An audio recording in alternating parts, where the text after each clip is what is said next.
강남 3구의 상승률이 좀 더 세졌고 한강변에 있는 6개 구들이 뜨겁게 오르고 있다. 지금 5월 거래량은 3월 거래량을 따라가고 있다. 3월 거래량이 얼마였는지 아십니까? 9,700건이었습니다. 서울의 최근 5년 평균 거래량은 3,800건입니다. 훨씬 더 많은 건수가 터지고 있다. 상승이 확산될 거다. 이제 서울의 아파트 상승 이야기가 여러분의 이야기가 될 것이다. 2025년 하반기는 정말 무시무시할 수 있다. 아파트는 망고쌤.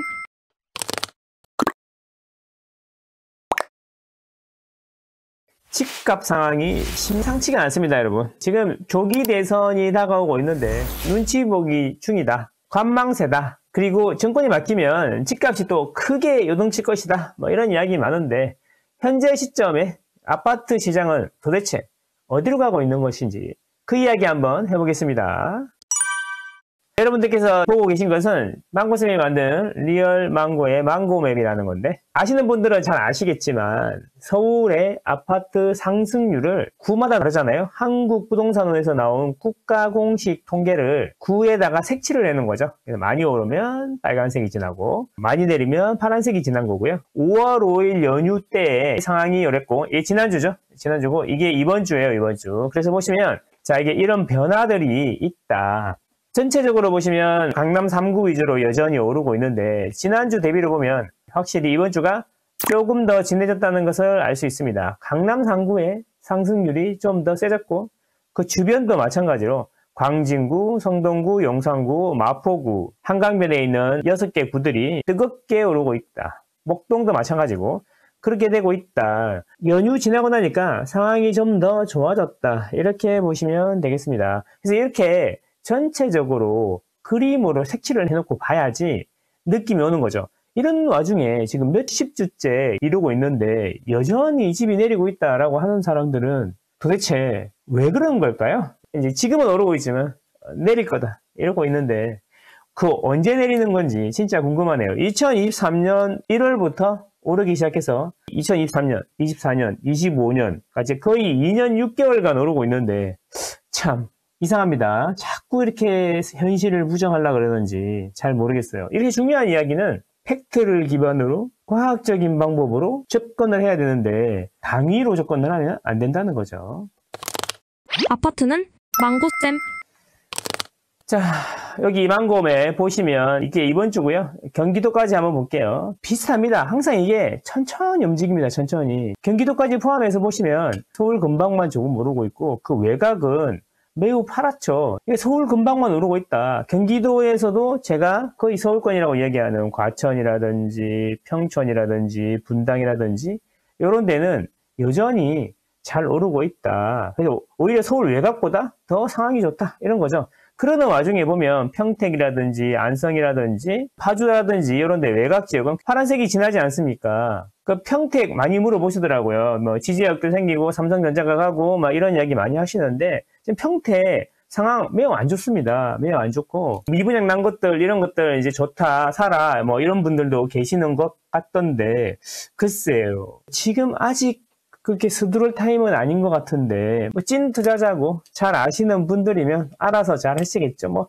미분양 난 거 받으면 MGM도 많이 주는 것 같으니까 뭐 그런 거 받으셔서 기분은 좋을 수는 있겠네요. 하지만 내가 사고 나면은 가격이 올라야 되는 거죠. 사고 나서 올라야 중요한 건데 그러면 전망이라는 걸 해야 되잖아요. 전망. 그럼 전망을 잘할 수 있냐 없냐. 사실 그게 중요한 거죠. 안 오르는 거를 아무리 멋진 기술로 사봐야 내리면 그만이니까요. 자, 지금 전체적인 분위기 이렇다. 서울하고 경기도는 이렇게 올라가고 있다 말씀드립니다. 아파트는 망고쌤.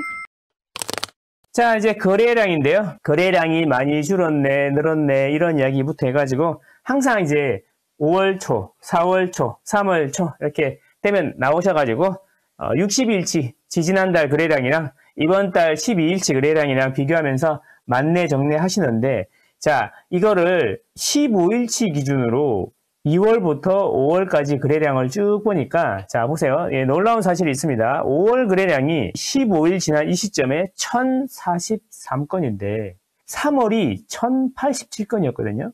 지금 5월 거래량은 3월 거래량을 따라가고 있다. 3월 거래량이 얼마였는지 아십니까? 서울이 9,700건이었습니다. 9,700건. 자, 이게 많은 건지 적은 건지 감이 잘 안 오시면 장기 시계열로 보시면 되는데 서울의 최근 10년 평균 월 평균 거래량은 5,800건입니다. 그리고 최근 5년 평균 거래량은 3,800건입니다. 지금 3월은 9,700건이 거래가 됐는데 현재 3월이 15일 지났을 때는 1,087건이었고 5월은 1,043건이다. 2월이 6,267건으로 끝났는데 이미 5월은 1,043건이고 똑같은 기간에 2월이 533건이었으니까 이거 도대체 5월은 거래량이 얼마나 더 늘어날 건지 갑자기 궁금해집니다.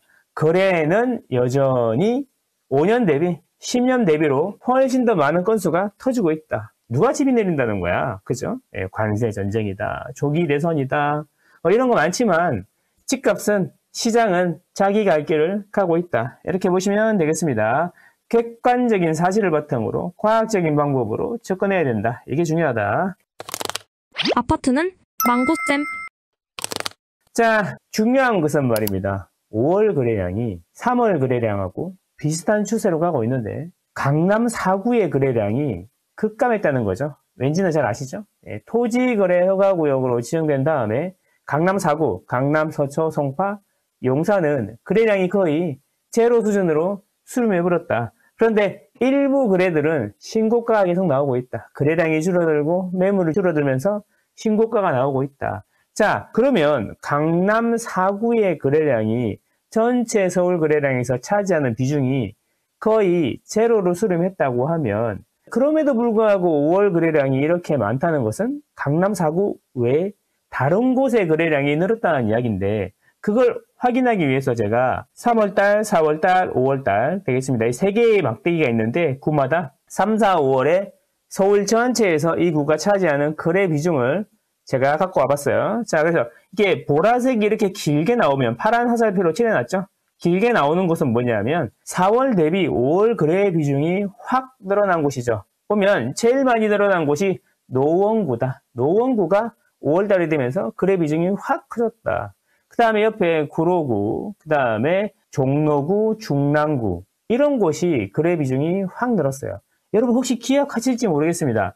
3월 달에는 강남 3구 거래량하고 성동구, 광진구, 강동구 이런 쪽이 거래량이 많이 늘었었는데 강남하고 강남 바로 주변 이제는 그렇게 늘었던 성동구는 5월 거래 비중이 줄어들었고 영등포구도 4월보다 5월에 거래 비중이 줄었습니다. 영등포 그러면 여의도, 신길 뉴타운 이런 쪽이죠. 자, 그 다음에 성동구도 줄었고 서대문구도 줄었고 동작구도 줄었다.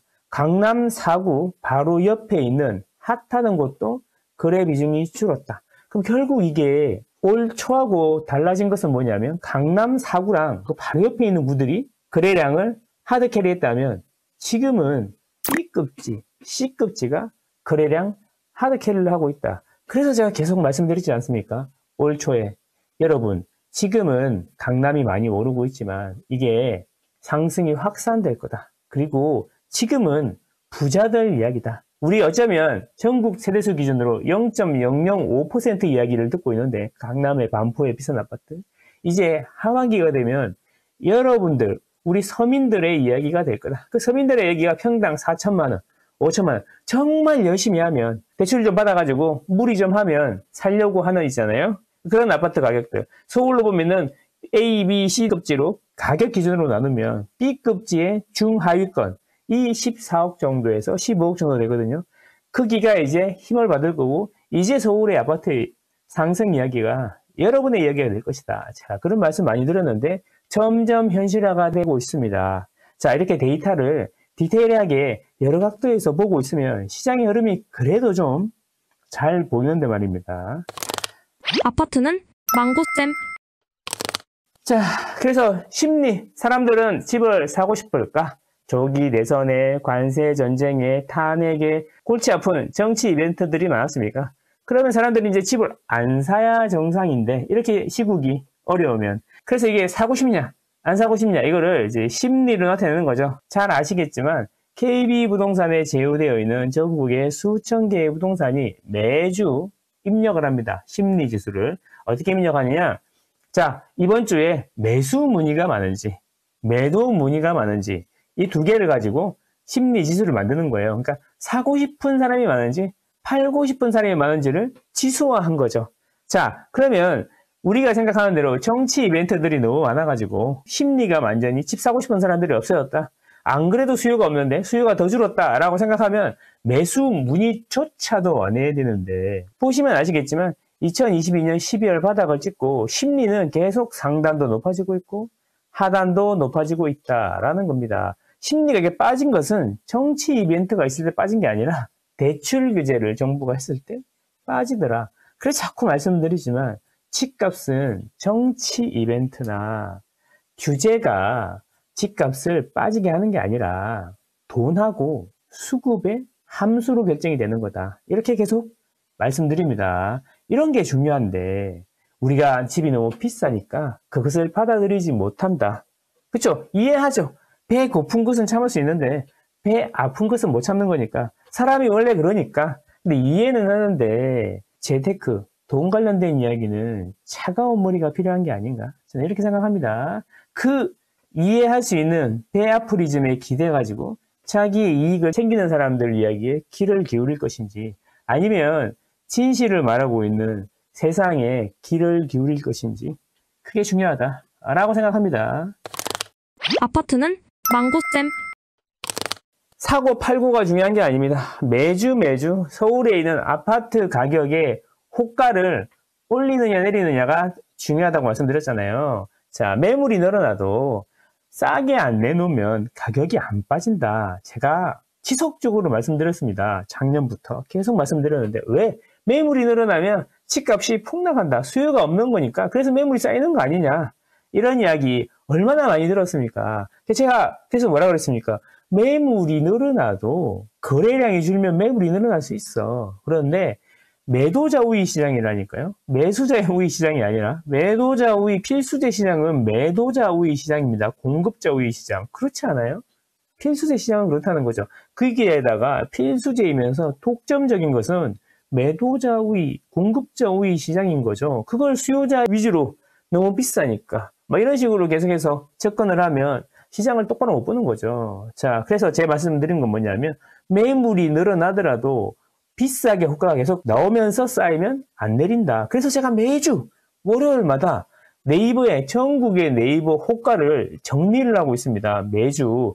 그런 것을 반박하기 위해서. 보시면 이게 뭐냐면 매주 서울의 아파트 전체 매물 있잖아요. 전체 매물이 지난주보다 호가가 올라서 나왔는지 내려서 나왔는지를 정리한 겁니다. 그래서 매주 보시면 10월부터 있는 데이터가 있는데 10월, 11월, 12월까지는 강보합, 약보합을 왔다 갔다 했는데 2월부터 호가가 지난주 대비 계속 늘어나더니 토지거래허가구역을 해제하는 그 순간 호가가 1%까지 올라갔었죠. 그리고 그 이후로도 계속 호가의 상승폭은 줄었지만 계속 플러스를 유지하고 있다는 거죠. 이게 지난주 대비입니다. 지난주 대비. 그러니까 이게 조금씩 올라간다는 건 뭐냐면 복리로 올라가고 있다라고 보시면 돼요. 이거 상승률이 이 정도로 낮아 보이지만 지난주 대비 오른 거에서 또 이만큼 올랐다고 보시면 되는 겁니다. 지금 여러분들이 보시기에는 서울의 호가는 계속 올라가고 있는 것 같습니까? 내려가고 있는 것 같습니까? 진심으로 서울의 웬만한 지역은 집값을 꾸준히 알아보고 계시다면 몇 달 사이에 호가도 많이 올랐고 실거래도 많이 올랐다는 것을 누구나 알 수 있는데, 그냥 집은 비싸니까 내려야 하니까 그런 걸 알아보지도 않고 집이 내린다고 생각하면 안 되는 거죠. 아라비아인들의 낙타 이빨 이야기 제가 말씀드렸죠. 자, 아라비아인들이 낙타 이빨이 몇 개인지 이야기를 하는데요. 낙타를 타고 와가지고 낙타를 텐트 앞에다가 묶어놓고 텐트에 누워서 대화를 하는 거죠. 편하게. 근데 다들 주장이 다른 거야. 누구는 몇 개라고 그러고 누구는 몇 개라고 그러고 다 그러고 있는데 아무도 밖에 나가서 자기가 타고 온 낙타 이빨을 떨쳐보지 않더라. 집은 자꾸 내려야 된다고 그러고 비싸다 그러고 하는데 아무도 자기 동네 부동산에 가갖고 집값을 꾸준히 알아보는 사람은 없더라라는 겁니다. 하락론이 그렇더라라는 겁니다. 매우 중요한 이야기인데 왜 그럴까요? 아파트는 망고쌤. 자, 최근 1년간의 아실에서 나온 매물 개수를 제가 갖고 와봤습니다. 그동안에 얼마나 이야기가 많았습니까? 매물이 늘고 있다. 매물이 늘고 있다는 것은 매물이 쌓이고 있다는 거고, 그 매물이 쌓여있는데 아무도 안 사니까 매물이 느는 거다. 이거는 수요가 없다는 이야기고, 곧 크게 하락할 수 있다. 이런 주장 얼마나 많이 했습니까? 요즘에는 왜 이렇게 조용한지 모르겠는데, 이제 최근 1년 동안은 꾸준히 늘었는데요. 보시면 매물이 빠르게 없어지고 있다. 줄어들고 있다라는 거 보이시나요? 여러분, 정말 무서운 게 뭔지 아십니까? 정말 무서운 건 매물이 줄면서 거래량도 줄고 계속 신고가가 나오는 게 제일 무서운 겁니다. 이걸 망고쌤은 오래 보신 분들은 아시겠지만 점 상한가 분위기다라고 합니다. 여러분 주식 하시면 점 상한가 있죠? 아무도 안 팔고 장 시작하면 거래량은 거의 제로인데 호가가 딱 상한가에 멈춰 있는 거, 그런 거 보셨나요? 이게 바로 주택시장에서, 공급자 우위 시장에서 매물이 줄고 거래량이 떨어지는데 가격이 점상한가로 나오는 거, 신고가가 나오는 거, 이런 게 제일 무서운데 지금 강남 사고가 그렇다라는 겁니다. 그리고 그게 이제 옆으로 퍼져서 거래량 비중 보셨죠? 이게 뭘 의미하고 있습니까? 제가 작년부터 지속적으로 말씀드렸습니다. 강남만 뾰족하게 오를 수 없다. 어느 순간 강남이 너무 오르고 나면 이게 동그랗게 이렇게 옆으로 퍼질 거다. 이제 우리는 남의 이야기가 아닌 0.005%밖에 안 되는 강남의 50억짜리 아파트 이야기가 아닌 이제 여러분의 이야기가 하반기부터 본격적으로 시작될 거다. 그런 말씀 계속 드렸습니다. 아파트는 망고쌤. 자, 그래서 현 상황을 한번 정리해보면 망고 몇 보셨죠? 서울은 여전히 빨간색이다. 빨간색. 오르고 있다. 눈으로 보여줘도 못 믿으면 할 수 없다. 이제 눈으로 보여줬는데도 믿기 싫으면 더 이상 무슨 이야기를 하냐. 이런 거죠. 그 다음에 거래량. 거래량 어떻습니까? 거래량은 5년 평균보다 많고 10년 평균보다 여전히 많다. 심리지수. 사려는 사람 문의가 팔려는 사람 문의보다 점점 많아지고 있다. 상단도 높고 하단도 점점 높아지고 있다. 무슨 이야기야? 집 사고 싶은 문의도 많고 거래량도 많고 상승률은 계속 올라가고 있다. 이런 이야기죠. 그 와중에 호가, 집을 팔려는 사람들은 비싸게 내놓고 있다라는 겁니다. 그리고 매물이 빠르게 감소하고 있다. 이게 가장 무서운 거다라고 다시 한번 강조드립니다. 이제 2025년 하반기는 정말 무시무시할 수 있다. 누가 되든 간에 이 큰 흐름을 바꾸기는 어려울 것이다 라는 겁니다. 어떻게 바꿀 겁니까, 이거를? 그렇게 생각하시면 되겠습니다. 아직도 망설여지신다면 빠른 선택, 현명한 선택 하시는 게 어떨까 생각해 봅니다. 자, 여러분은 현명하시니까 좋은 결정 하시리라 생각합니다. 감사합니다.